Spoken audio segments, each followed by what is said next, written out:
Hey there. Welcome to From Inside My Book Fort.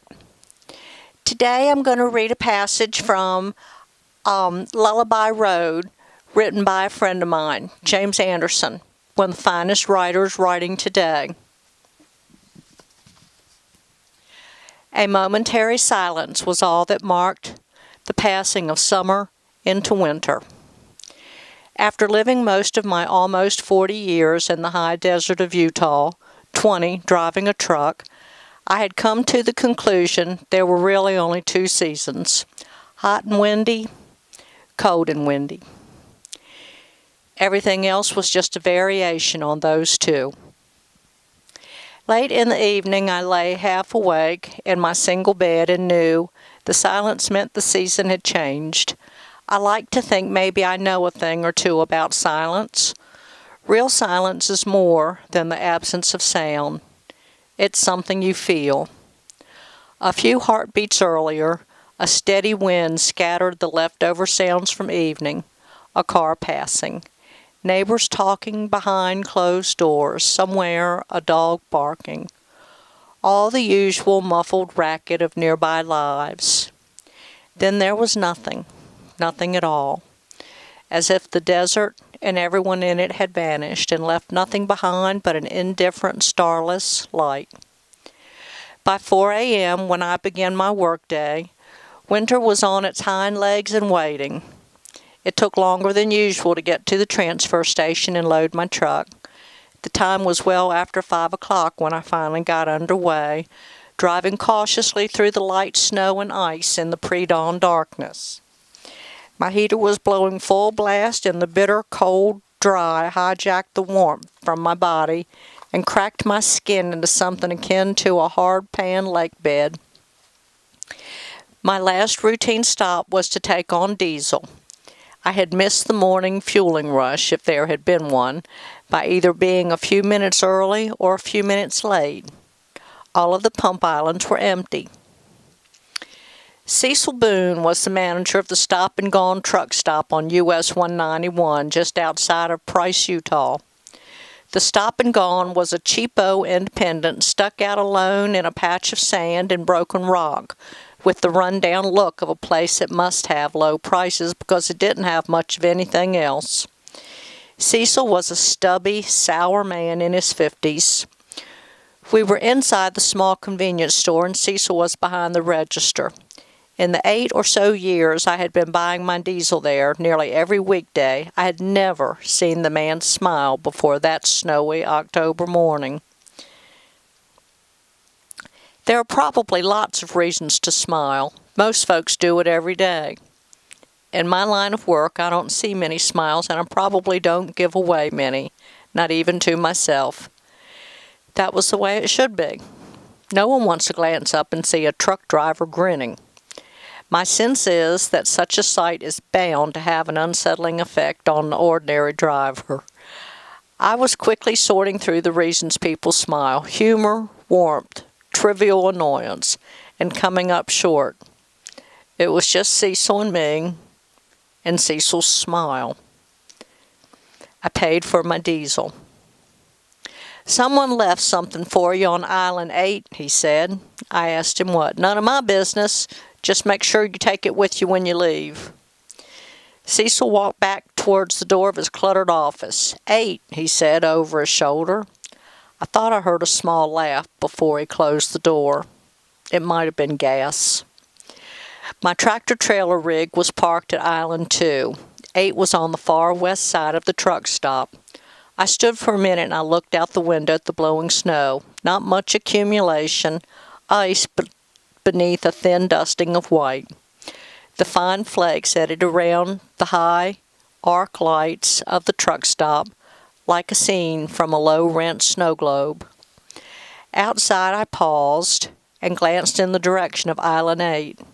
Nothing I could see. The inside of my cab was warming up. I was in favor of getting on the road and starting my day. Who would leave something for me at a truck stop? It couldn't be that important or valuable, or it wouldn't have been left outside. Maybe this was a joke. I could take a joke. Anytime. Later. Cecil's smile floated in and out of the restless snow behind my windshield. That smile, if that's what you wanted to call it, seemed to dare me to swing by Island 8 and take a peek. No matter what Cecil said, I felt no obligation to take it with me. I jockeyed my 28-foot tractor-trailer rig in a wide turn and slowly approached Island 8. What looked like a short pile of clothing was stacked beside a battered trash can. Nothing that couldn't wait or be ignored entirely. I began to pull through the cluster of canopied fuel pumps and kept an eye on my side mirror to be sure I cleared the concrete stanchions that protected the pumps from idiots in motorhomes and U-Hauls, and once, years ago, when I was hungover, me. The clothes stirred and launched a small wisp of snow into the wind. I set the brakes and jogged back toward the island, slipping on the ice a couple times and barely managing to stay upright. A large white dog was tightly curled up into itself and raised its long nose an inch or two as I approached. Its pink eyes followed me and then settled intently between my shoulders and my head, my neck. No growl or bared teeth. This was a dog that meant business, and it knew its business well. I stopped several feet away, and the two of us discussed the situation in silence. Our conversation ended when the dog uncurled and stood, stretched, and shook the powdery snow off its fur. Its thick coat was still white, not just white, an impossible, luminous white that made the animal almost a blurred white shadow floating inside the blowing snow. The dog was also larger than I first thought, an indeterminate mix of husky and German shepherd with maybe a little timber wolf thrown in for good measure. A pair of black, almond-shaped eyes rose like timid fish to the surface of the furry, white lake. They stared at me from behind the dog's back. A small child. I fell twice in my hurried march back to the building. The soles of my roper boots were as thin as paper and just as smooth. Leaving a little kid out in a snowstorm was just the sort of thing that would draw a smile from Cecil. This was his idea of a joke. A 5-car pileup on the interstate or a grisly hit-and-run might give him laughing fits. I was limping badly when I reached the door, and it was locked. A hastily written sign was taped at eye level, my eye level, about 6'4" in boots. Back in 10 minutes. Somehow I doubted Cecil would be back until I was well down the road. I had a schedule to keep. He knew I wouldn't wait, not 10 minutes, not even 5. After pounding on the door and yelling Cecil's name, I kicked at the bottom of the heavy glass. My reward was another fall. If Cecil was inside, he was determined not to show himself. I walked carefully back to Island 8. The dog hadn't moved. The kid was still huddled behind it. The dog moved aside and fully revealed the child, a young boy. This was permission to move closer. I guessed the boy's age at 5 or 6. Brown complexion and straight black hair cut in the shape of a bowl. He was dressed only in jeans and a short white collared shirt. His tennis shoes looked new, the kind with blinking red lights in the heels. A piece of paper was pinned to his shirt. I took a step closer without taking my eyes off either the dog or the boy. Neither seemed afraid, though they keenly gauged my progress. The boy never took his dark eyes from mine, not even when I reached down and gently unpinned what I assumed was a note. Please, Ben, bad trouble. My son. Take him today. His name is Juan. Trust you only. Tell no one. Pedro.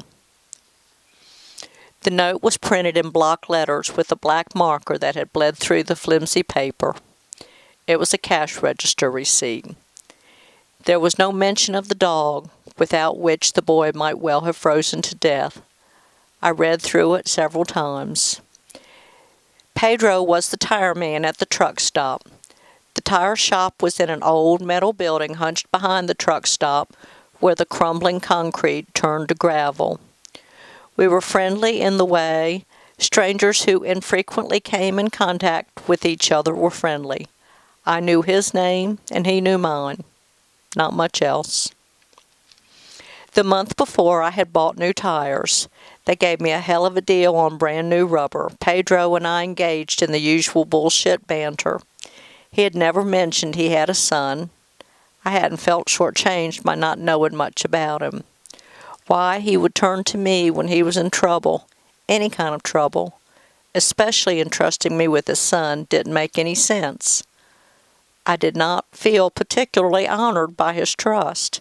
My options were limited. Call the local cops or take him with me. If I called the police, I'd have to wait for them to arrive. When they arrived, there would be questions, most of which I wouldn't be able to answer, and Cecil wouldn't be much help if he showed up. When you tell cops I don't know, all they ever hear is, "I won't tell you," which in my experience always made for long and frustrating conversations. Leaving the boy with Cecil was not an option.